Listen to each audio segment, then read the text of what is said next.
Y yo titulé a este mensaje, ¿cómo te has preparado? ¿Cómo te estás preparando? ¿Preparando para qué? Pensarán algunos. Hermano, preparándonos para el momento en el que nuestro Señor venga por su iglesia. Esto es algo que simplemente va a pasar. En este pasaje Jesús habla de su segunda venida. Y mire, esto es importante, que usted y yo lo entendamos. Esto es algo que va a pasar. No estamos especulando si irá a suceder o no. Es un hecho. Cristo viene por segunda vez. Es un tema recurrente en toda la Biblia. Bien podría decir quizá que es un tema que fluye a través de toda la Escritura y va aumentando precisamente su caudal hasta llegar, mis amados hermanos, a su consumación en el libro del Apocalipsis. Pero es interesante cómo, a pesar de la importancia de este tema, nosotros tenemos muchas veces como iglesias, como cristianos, que lamentar que en ocasiones no se predican estos temas. A veces aún entre nosotros como bautistas pensamos que estos temas no son de repente muy bien vistos para no meternos en problemas. Depende mucho, obviamente, la diferente postura del predicador, pero habrá quien le huya a estos temas por no meterse solito en camisa de 11 varas. ¿Qué tal si me empiezan a preguntar por el rapto? ¿Y qué del milenio? ¿Y qué entonces de las diferentes posturas? Y no falta alguien que haya leído un poquito y entonces diga, pues yo soy amilenialista, y otro, pues yo premilenialista o postmilenialista, y cosas por el estilo, que de repente para no meterse en problemas mejor simplemente no hablamos del tema. Y ni nos metemos en líos que si va a haber arrebatamiento, que si se van a ir unos, que si se quedan otros, que si estos 1000 años son aquí o son en otro lado, y guardamos silencio. Pero hermano, es un tema tan importante que usted y yo debemos de saber precisamente de qué es de lo que se trata. Creo que al dejar de predicarlo, obviamente nosotros dejamos de hacer conciencia, y en nuestros días se está perdiendo esta conciencia de que nuestro Señor viene y viene pronto. Si nosotros no creemos en esto, entonces difícilmente vamos a estar ocupados en estar listos, en prepararnos. Y esto nos lleva entonces también a volvernos hasta mundanos en nuestra manera de vivir, porque nos relajamos tanto en las cosas que no hay quien nos presione. Y mire, si ustedes son como yo, como cualquier ser humano, de repente de verdad necesitamos ser presionados. Hay muchos entre nosotros que son estudiantes aún, ¿no? Levante su mano, ¿quién todavía está estudiando? ¿Quién está en la escuela? Hay bastantes entre nosotros. Me imagino que todos presentan exámenes, ¿sí o no? Por lo regular, ¿no? Siendo honestos, ¿cuándo se prepara un examen? ¿Durante todo el semestre? ¿Todo el cuatrimestre? Los profes no lo dicen, ¿no? Yo recuerdo un profesor que decía, ustedes comienzan el día de hoy el curso y todos tienen 100. Ahora, la cosa es que lo mantengan. Tienen que asistir, tienen que cumplir con tareas, tienen que estudiar todos los días para repasar los apuntes y estén listos el día del examen. Nosotros no hacemos eso. Hasta que no sentimos la presión encima, los muchachos se ponen a estudiar. Si bien les va, los que son bien aplicados, diríamos nosotros, los nerds, ¿no? Se ponen a estudiar 3 días antes o una semana antes. Y me estoy yendo lejos. Los humanos normales, los estudiantes comunes y corrientes, los que se preocupan por pasar, van a estudiar un día antes. Ese día sí que no los moleste nadie, no quieren que ni la Virgen les hable, porque los distrae. Y se enojan con todos, se hacen ruido y no quieren teles prendidas y no duermen. Necesitan estar presionados, solo así estudian. Pienso en las verificaciones. ¿Cuánto tiempo tenemos para verificar el automóvil? Ahora, ojo, yo no estoy diciendo si estoy o no de acuerdo con el sistema. El punto es que así está establecido por nuestro gobierno. Y si usted tiene vehículo, tiene que verificar, le guste o no le guste, ¿sí o no? Verificamos 2 veces al año, lo que quiere decir que cada 6 meses tenemos oportunidad para ir a verificar. Bueno, el último día vemos colas inmensas de gente que está formada para verificar el auto. Y cuando yo veo eso digo, pero Pero ¿por qué hacemos esto? Y de verdad me doy cuenta porque afecta a mi vida, en el sentido de que en su casa, en la esquina, hay un verificentro. Entonces, cada último día de mes, los que tocan verificaciones, los 2 últimos días, eso está que no hay ni dónde estacionarse, ni cómo pararse, ni nada, porque está lleno de vehículos. Hasta que no sentimos el pie en el cuello, la gente no va y paga. Y algunos dicen, siempre excusándose, pues sí, pero es que no tenemos dinero, pues hay que juntar. Pues sí, pero igual lo juntaste hoy o lo pudiste haber juntado hace 3 meses. Y te hubieras ahorrado tiempo y gasolina de estar parado ahí esperando que tu carro avance. Pero necesitamos tener presión para hacer las cosas. No es distinto, hermanos, en la vida espiritual. Y el problema es de que nosotros ya no tomamos tan en serio que nuestro Señor viene, que entonces vivimos eternamente relajados. Pensamos que no pasa nada. Pues si no ha venido y todo se va a tardar, llévatela tranquila, vamos a echar cotorreo. Al rato pedimos perdón. Al rato que estemos más viejitos, que ya no tengamos ganas de portarnos mal, nos empezamos a comportar, ¿no?, con santidad en nuestras vidas. Hermanos, este es un tema que es de verdad muy importante para nosotros. Debemos renovar nuestra visión, debemos esforzarnos por vivir dignamente, de acuerdo a ese llamado que precisamente el Señor ha hecho a nuestra vida. La Biblia lo dice claramente. Nuestra ciudadanía no está, mi amado hermano, en esta tierra. Nosotros somos ciudadanos del reino, ¿sí o no? Usted y yo, si hemos ya conocido a Jesús y tenemos una relación personal con Él, entonces nuestra ciudadanía está en los cielos. Y tenemos que vivir de verdad acorde a esa esperanza que como nosotros, como hijos de Dios tenemos, en que nuestro Señor y Salvador, Jesucristo, en algún momento, más temprano que tarde, ha de regresar por su iglesia. La segunda venida de Jesús, hermanos, será ese punto culminante de toda nuestra esperanza como cristianos.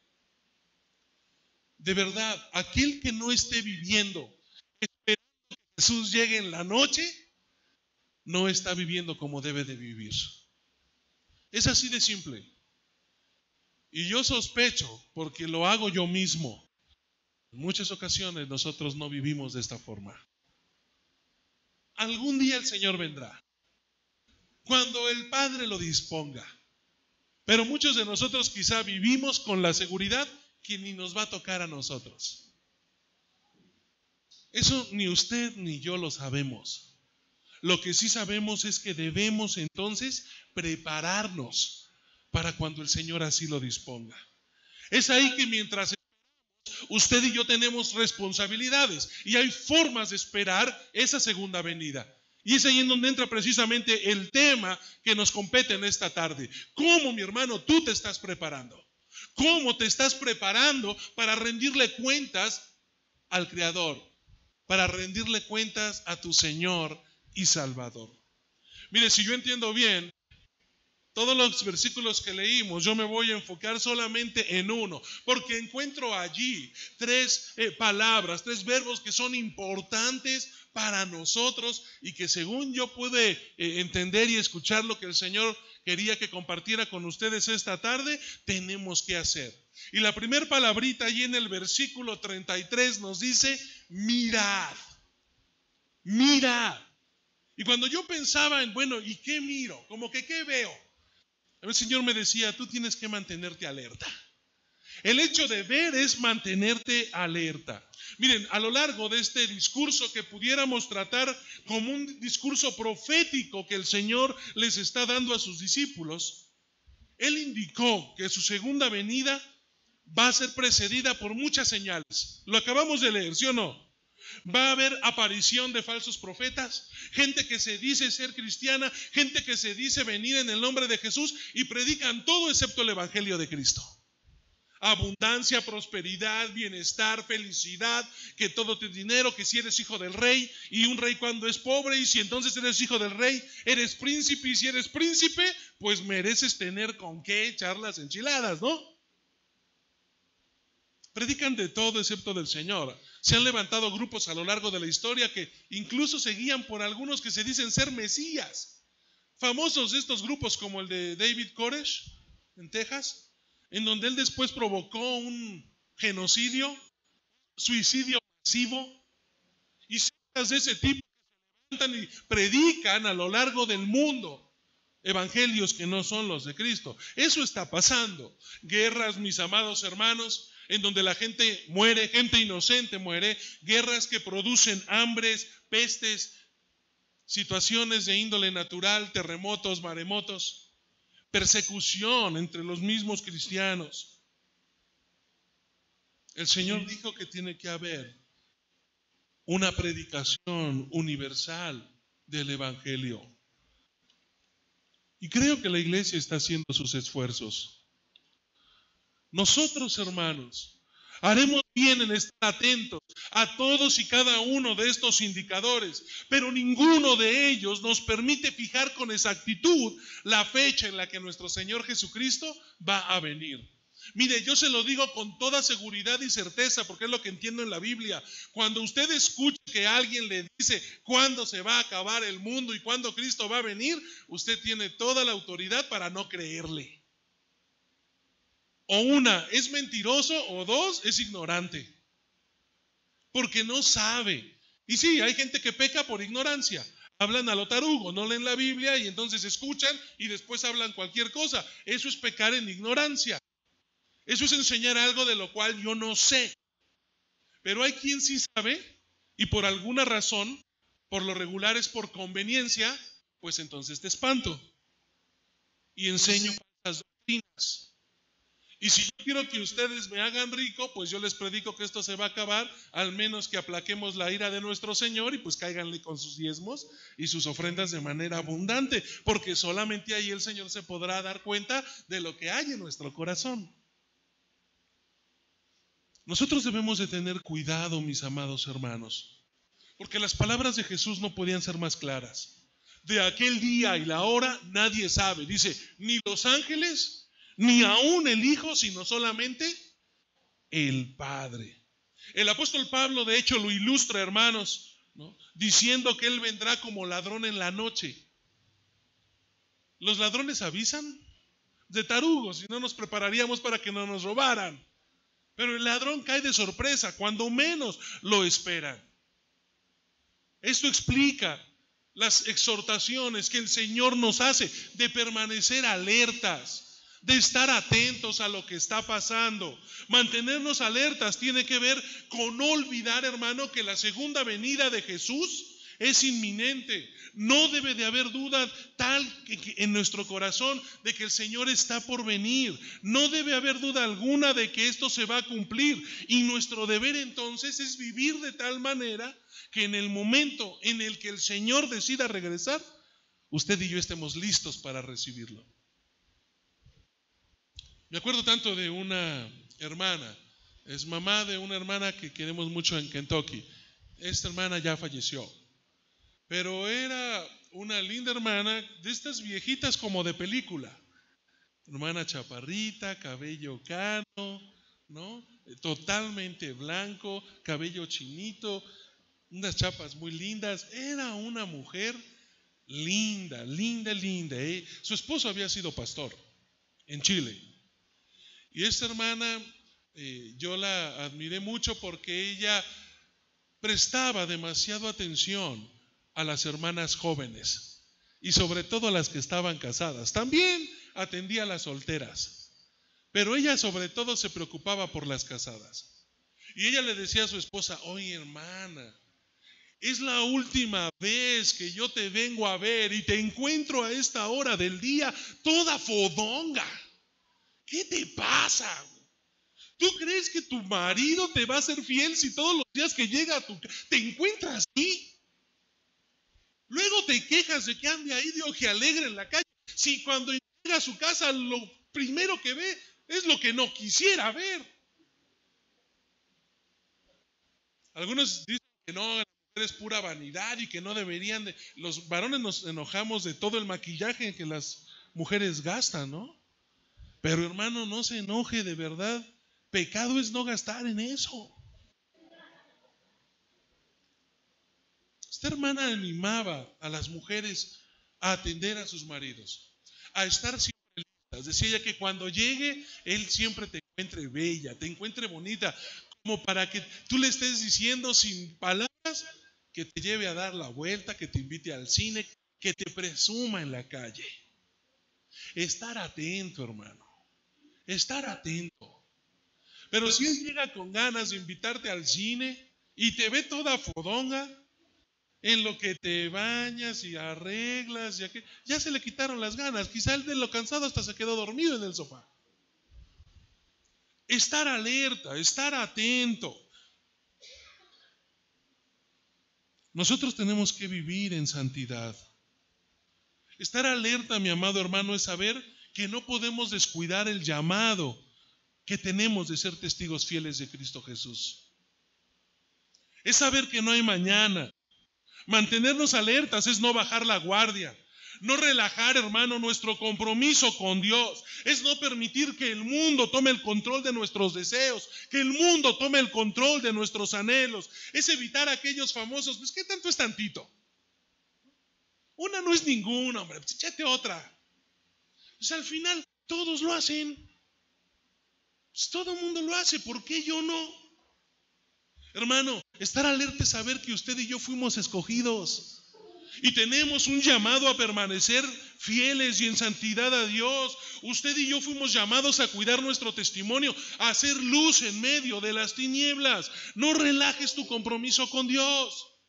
Eso es mantenerte alerta. No entres en ese grupo de muchos cristianos que se llaman de repente cristianos, que de verdad son mediocres, porque se conforman con medio vivir su cristianismo. Y digo medio vivir porque pues vienen cada 8 días a la iglesia y pues le caen con una lana. Yo no sé si sea el diezmo o no. Aquí no lo he vivido tanto, en Estados Unidos lo vivía más y me tocó pegarle al punto, hermanos. Porque yo conocí hermanos que en verdad, y es por ellos, cuando escucharon lo que era el diezmo, ellos mismos reconocieron, yo no estoy diezmando, yo estoy dando una tarifa. Ellos habían puesto ya una cuota de lo que tenían que dar. Tengo que decirlo, muchas veces esa cuota era generosa, porque eran hermanos que ganaban mucho, pero era menos todavía de lo que el Señor les demandaba, que era el diezmo.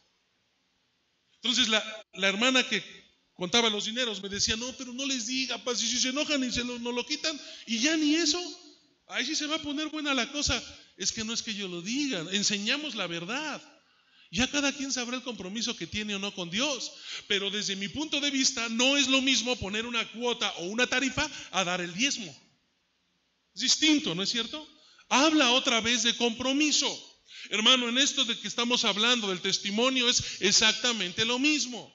No se trata solo de venir a la iglesia, de apoyar o aportar con algo. Se trata de vivir todos los días como lo que somos, hijos de Dios. Que la gente pueda reconocer en nosotros que vivimos a la altura de ser llamados cristianos.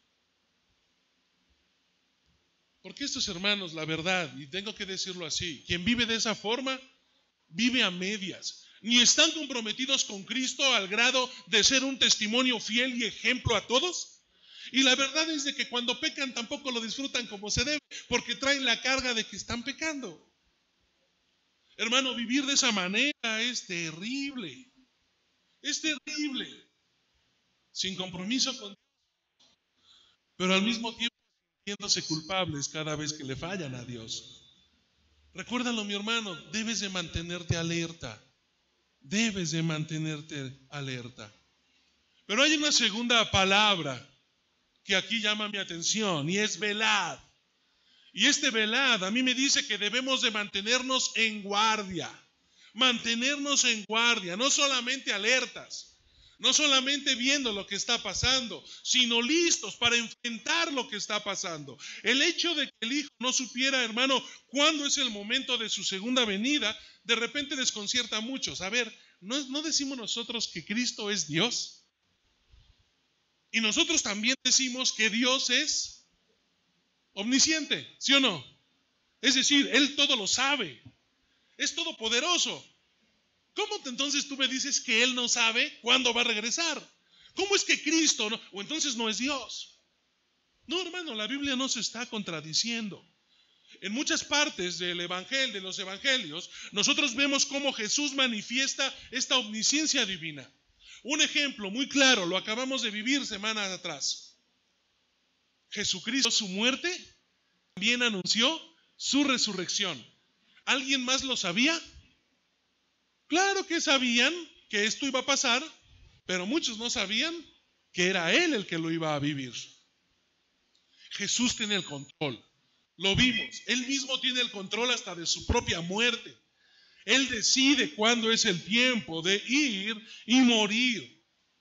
Pero algo que no debemos olvidar, debemos de tener muy presente, es que nuestro Señor Jesucristo, hermanos, se encontraba cuando estuvo entre nosotros como hombre en una posición de siervo. Isaías, a partir del capítulo 60, precisamente toca el tema del siervo sufriente. Y eso es lo que vino a hacer Jesús. Él vino a servir, no a ser servido. Y en esa condición de siervo, entendemos entonces que lo que Jesús en realidad hacía era recibir órdenes concretas ¿de quién? Del Padre. El Padre era quien dictaba qué es lo que Jesucristo tenía que hacer. El Padre era quien le decía a Jesús cuál era su misión. En ese estado, entonces nosotros debemos entender que no era de su competencia el conocer y mucho menos manifestar el momento exacto de su segunda venida, porque era algo que el Padre puso solamente en su potestad. Jesús, hermanos, era Dios, sí, Dios hecho hombre, pero en su condición de hombre, Él era siervo. No venía en la posición de mandar, no venía en la posición de proponer, simplemente Él venía a obedecer la voluntad del Padre, obedecer sin chistar. Cuando yo leo esto y me doy cuenta de esto, entonces mantenerme en guardia tiene que ver con esforzarme como lo hizo Cristo para una sola cosa, ser obediente. Mantenerme en guardia tiene que ver con obedecer al Señor en todo momento. Ahora, a mí me queda muy claro, obedecer, hermano, nunca es fácil. Escúcheme bien, obedecer nunca es fácil. Siempre cuesta trabajo, pero algo puede usted estar seguro, siempre es lo mejor. No es fácil, pero sí es lo mejor. Nosotros debemos mantenernos en guardia porque tiene que ver con estar dispuestos a esforzarnos siempre para obedecer en todo a nuestro Señor, para dar así testimonio de lo que Él ha hecho en nuestra vida. Cuando yo leo entonces este silencio que se mantiene en la Biblia sobre la segunda venida de Cristo, me queda claro que en ese silencio hay una gran sabiduría. Piénselo de esta forma. ¿Puede usted imaginarse lo difícil que había sido para la iglesia primitiva, esta iglesia que estaba siendo perseguida, esta iglesia que había tenido que distribuirse a lo largo del continente porque estaba sufriendo persecución? ¿Se imaginan qué es lo que hubiera habido en su corazón si ellos hubieran sabido que el Señor Jesucristo, después de casi más de 2000 años, todavía no regresa? Oiga, eso es para desanimar al más santo, ¿o no? O sea, estoy viviendo en santidad, esforzado. No sabemos, dentro de 2000 años no viene. ¿Y eso como para qué? ¿Qué sentido tiene entonces? Hermanos, sus corazones se habían sentido desalentados, pensando en que en todos los siglos que hubiesen vivido en tinieblas y simplemente el Señor Jesús no regresaría a establecer su reino como ellos pensaban. Por eso es que Pablo siempre predicaba diciendo que él mismo esperaba que Jesús viniera cuando él estuviese aún en vida. Y es porque esa es la actitud correcta. Ese es, hermano, el permanecer en guardia. Eso es saber que como yo no sé cuándo, tengo que estar atento, dispuesto siempre a obedecer. Ese silencio nos mantiene en constante expectación, en vigilancia, en oración. Nos mantiene atentos a servir a los demás. Esa es la intención del Señor. Que nos mantengamos, hermanos, en guardia. Alerta es solamente andar abusado, a ver qué está pasando. Yo tengo que estar al pendiente, pero mantenerme en guardia es estar listo para lo que venga. Es estar presto para obedecer. Hay algo concreto que nosotros debemos hacer. Porque cuando nosotros vemos el testimonio de Jesús después de la resurrección, los discípulos le volvieron a preguntar a Jesús sobre este momento de su segunda venida. Pero Él les vuelve a contestar en los mismos términos. No les toca a ustedes saber los tiempos ni las sazones. Eso solamente lo sabe el Padre. Hermano, más claro, ni el agua. Y eso, si usted no me cree, lo dice ahí el libro de los Hechos, capítulo 1, versículo 7. Pero es muy padre, muy lindo, muy interesante ver qué es lo que sigue inmediatamente después de esta respuesta. Ellos le están preguntando a Jesús, ¿y cuándo regresas? ¿Cuándo esto se cumple? ¿Cuándo vienes en tu gloria para establecer tu reino? Y después quizá algunos se desaniman diciendo, ¡ay, nos volvió a dejar en las mismas! Pero la siguiente respuesta de Jesús es, pero recibiréis poder cuando haya venido sobre vosotros el Espíritu Santo, y me seréis testigos en Jerusalén, en toda Judea, en Samaria y hasta lo último de la tierra. ¿Sabe qué entonces me dice esto? Permanecer, mi amado hermano, atento, estar en guardia, tiene que ver con obedecer al Señor y el Evangelio. Por algo Él está permitiendo todo este tiempo, porque no hay mejor manera de mantenernos en guardia que obedeciendo la voluntad del Señor.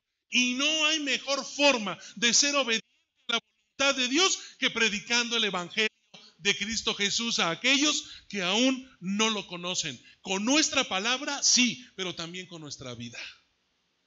De eso es de lo que se trata, mantenernos en guardia, hermano.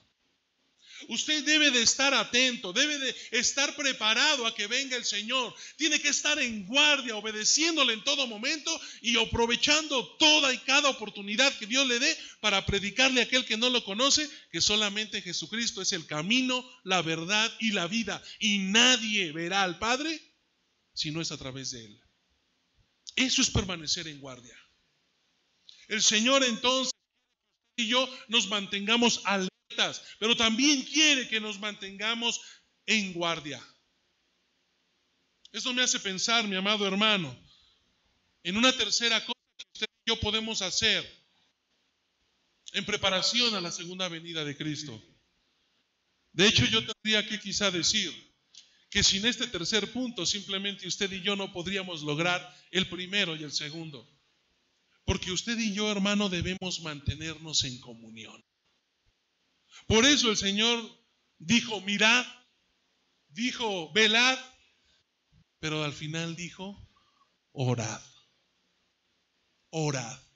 Porque a Él le importa, a Él le interesa, Él está atento a nuestros anhelos, a nuestros deseos, pero Él sabe que lo que usted y yo más necesitamos no es un carro nuevo, hermanos. Yo a veces escucho a muchos cuando nos saludamos. ¿Cómo estás? Y algunos dicen, pues estoy. Ya es ganancia, ¿no? Ya es ganancia. Algunos otros me dicen, pues no como quisiéramos, pero ahí estamos, ¿no? Ahí la llevamos. Hay otros que me dicen, pues mientras tengamos salud. Y yo a veces pienso y digo, ¿de verdad lo que más necesitamos es salud? ¿De verdad lo que más necesitamos es dinero? ¿Lo que más necesitamos es estabilidad emocional? Hermano, lo que el hombre más necesita es a Cristo. Eso es lo que de verdad el hombre necesita. Teniendo a Cristo en nuestro corazón, la Biblia dice que todo lo demás viene por añadidura, ¿sí o no? ¿Lo estoy diciendo de mi boca o sale de la Biblia? Es un principio bíblico, y si la Biblia lo dice, usted y yo lo creemos, ¿no es cierto? La mayor necesidad que tiene el hombre, hermano, es una comunión con Cristo. Por eso el Señor les dice, sí, manténganse alerta, sí, manténganse en guardia, pero no se olviden de estar y pasar tiempo conmigo. Es necesario, no lo van a poder conseguir si ustedes descuidan su relación conmigo. Hermano, debemos comenzar este tercer punto con esa pregunta. Y quizás déjeme hacerle esta pregunta para que usted pueda pensar. No es necesario que lo conteste en voz alta. Pero hermano, ¿de qué sirve pensar en nuestro futuro eterno si eso no está afectando nuestro presente? ¿De qué carambas me sirve pensar en la eternidad si eso no afecta la manera en la que yo vivo hoy, ahorita? ¿De qué me sirve? Mire, según el Señor, nuestro futuro debe tener influencia en nuestro presente. Lo que yo espero, lo que yo anhelo, lo que yo deseo, lo que yo tengo en mi corazón de lo que vendrá en el futuro, tiene que afectar directamente lo que vivo el día de hoy. Nosotros haremos bien en estar atentos a cada uno de estos indicadores, hermanos, pero ninguno de ellos nos va a poder otra vez permitir fijar con exactitud la fecha en la que nuestro Señor Jesucristo venga. Pero las palabras del Señor tienen que ser claras y tienen otra vez que afectar nuestra vida presente. De nada sirve que nosotros aseguremos que deseamos con todo nuestro corazón que Cristo venga y así pasar la eternidad a su lado, si en el presente usted y yo no somos capaces ni siquiera de dedicarle unos minutos diarios para leer su palabra y conocer lo que Él tiene para mí. ¿De qué sirve que yo diga, sí, ven Señor Jesús, ¿no? Y nos ponemos así hasta Maranata, y para los que no sepan, ven Señor Jesús, ¿no? Si yo no soy capaz de pasar unos minutos orando, si me da flojera interceder. Mire, se abrió un grupito ahí en el WhatsApp. A mí me da gusto ver que la iglesia está al pendiente. Les voy a ser honesto, en ocasiones me gustaría que fuera más para peticiones de oración y menos para cadenas, para historias, para devocionales. Todo eso sirve. Yo no digo que no, pero igual yo diría, pues envíenlo de manera personal. Si se lo quieres bendecir a un brother, hazlo. Pero que ese grupo sea para orar, para interceder unos por otros. Pero hay personas que probablemente aún hasta leyéndolo decimos, no, pues, voy a estar orando por ti. Y ni oramos. Los vemos aquí dentro de 8 días y, ay, hermana, ¿cómo estás? Está orando por ti. Sí, hija. Si por cada mentira de esas nos cayera un rayo, hermanos, ¿no? Estaríamos todo el tiempo a quemados, ¿no? ¿De qué sirve que nosotros estemos soñando con un futuro en la eternidad al lado de nuestro Creador y ya nos vimos ahí, si no somos capaces de disfrutar de la presencia de Dios todos los días unos minutos? Decimos que amamos a Dios, decimos que queremos conocerlo mejor, que anhelamos verlo cara a cara, pero es mucho más fácil dejar plantado a nuestro Señor allí cuando Él nos está esperando para hablarnos a través de su palabra, que robarle unos minutos de nuestro tiempo de descanso, de nuestra hora de sueño. No, hombre, pararte más temprano, pues que fuera qué. Decimos que le amamos y que es lo más importante, pero no podemos robarle unos minutos a nuestra novela, ¿no? O diría mi esposa, en mi caso, a tus series favoritas para dedicarle esos minutos al Señor. Es fácil poder decir que amamos a Cristo, es fácil poder decir que deseamos que el Señor venga, pero eso hay que sostenerlo con hechos, hermano. Mi visión del futuro tiene que afectar mi vida en el presente. La única manera de mantenernos alertas y en guardia es cuidando nuestra íntima relación con Dios. No debemos descuidar ese tiempo de comunión con el Padre. Necesitamos, hermano, óigame bien, necesitamos orar todos los días. Y no solamente estoy diciendo por los alimentos, qué bueno que lo hace, porque también hay quien no lo hace. A veces cuando uno visita, me invitan un café, un pancito, ¿no? Algo modesto, unos chiles en nogada, yo no sé, cosas así. Y uno se sienta y el chavito se sienta y empieza a comer y el papá vuelve, chamaco, vamos a orar. ¿A quién quieres apantallar? Si el chamaco no se espera es porque nunca oras. El niño no va a mentir, porque es la rutina diaria. Pero cuando el escuincle tiene por educación que los papás le dicen, ¿qué pasó? Perdón, el niño sabe. Y hasta el chavito ora. Y probablemente ora por Superman y le pide por las tortugas ninja, pero él sabe que hay que orar, dándole gracias a Dios por los alimentos. Ahora, hay quien ora para que no le hagan daño, lo mismo que antes de dormir, ¿no? Es que yo oro todos los días, pues sí, pero para no tener pesadillas. No. Yo estoy hablando de que ores, no para que no te haga daño la comida ni para que tengas sueños agradables. Estoy diciendo que ores para buscar a Dios, para agradecerle, que intercedas por las peticiones que tus hermanos te están confiando. ¿Se da cuenta usted que cada que nos llega a nosotros un mensajito allí diciéndome, hermano, les pido que oren por usted y yo tenemos un compromiso? Estamos adquiriendo una responsabilidad. Tenemos que hacerlo. Debemos, hermanos, mantenernos en comunión. Todos los días necesitamos leer la Biblia, meditar en las Escrituras, todos los días. Déjeme decirlo de esa forma, no es una opción, hermano, es una necesidad. Es una necesidad. Muchos piensan que los únicos que pueden vivir de esa manera son los que ya se encuentran en un grado de espiritualidad, ¿no? Así, fuerte. No, es que para leer la Biblia todos los días, para orar en todo momento, requiere ser, hermano, ya estar en cierto grado de espiritualidad. Mi hermano, de verdad, la realidad es de que tú nunca vas a llegar ni al primer grado de espiritualidad si no te pones a orar y a leer la Biblia. No hay atajo, no es ni el tiempo que tienes en la iglesia, no es ni de que naciste en cuna cristiana, como a veces algunos presumimos, es el tiempo que pases con el Señor. Y qué bonito ora el hermano, a mí me gustaría orar. Pues ponte a orar, es la única forma de aprender. Es que yo no sé, practícalo. Nadie aprende a andar en bicicleta subiéndose a una moto. Hay que subirse a la bicicleta y darle, te vas a caer algunas veces, pero te aseguro que vas a aprender a andar en bicicleta. ¿Quieres aprender a orar? Tienes que orar. Es que yo no entiendo la Biblia, pues léela. Tienes que leerla todos los días en tu casa. Pídele al Señor que te muestre a través de su Espíritu lo que tiene para ti.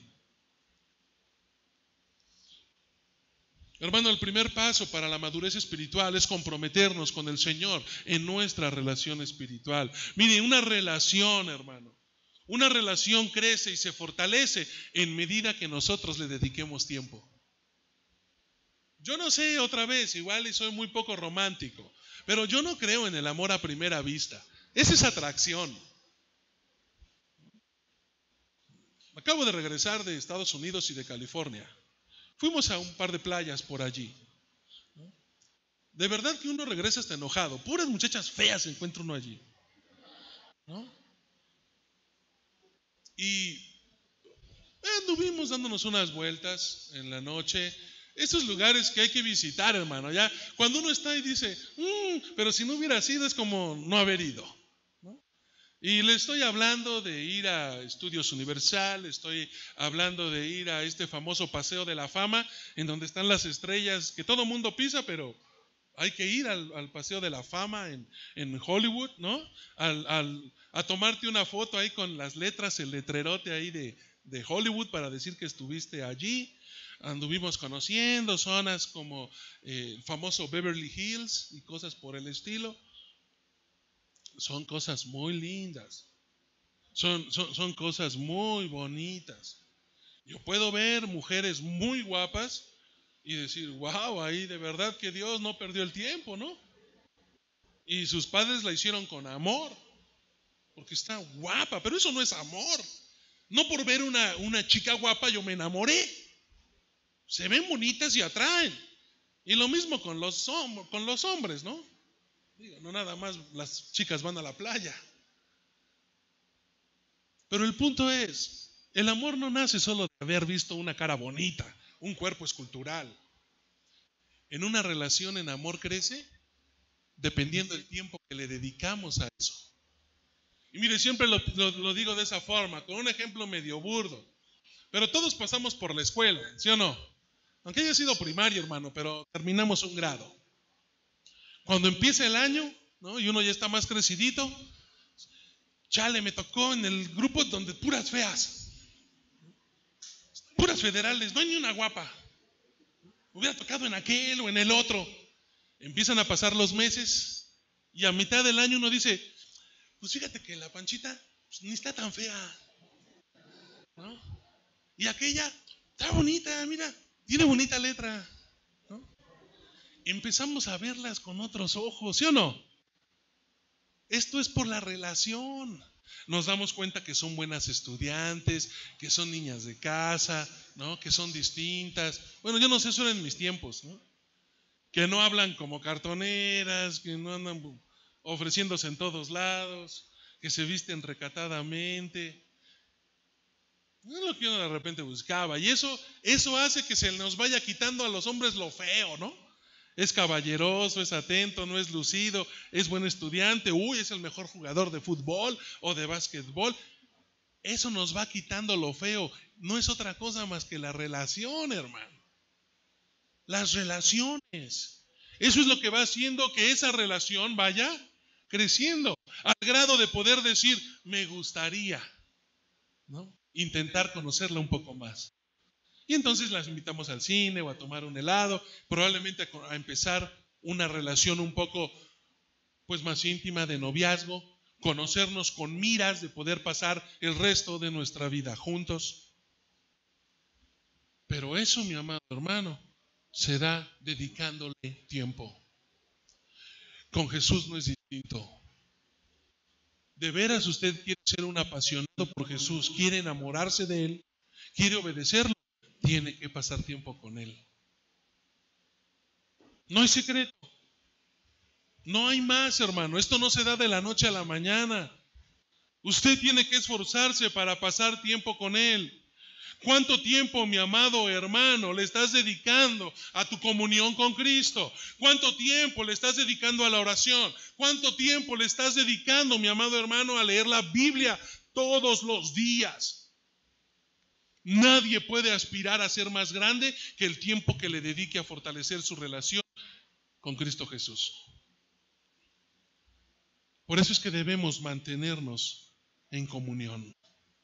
Concluyendo, mis amados hermanos, en aquel día cuando nuestro Señor regrese, cada creyente va a tener que enfrentarse con Cristo y le vamos a dar cuentas personalmente de lo que hicimos y de lo que dejamos de hacer.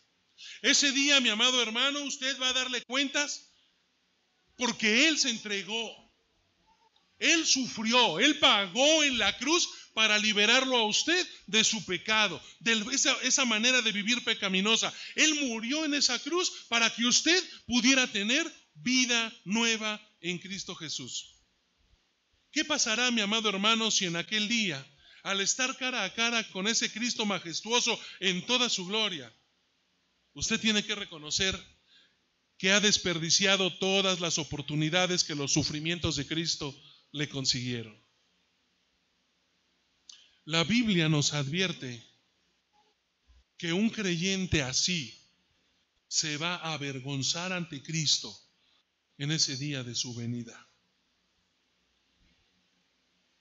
¿Es difícil obedecer a Cristo? Sí. ¿Es duro serle fiel a Cristo? Sí.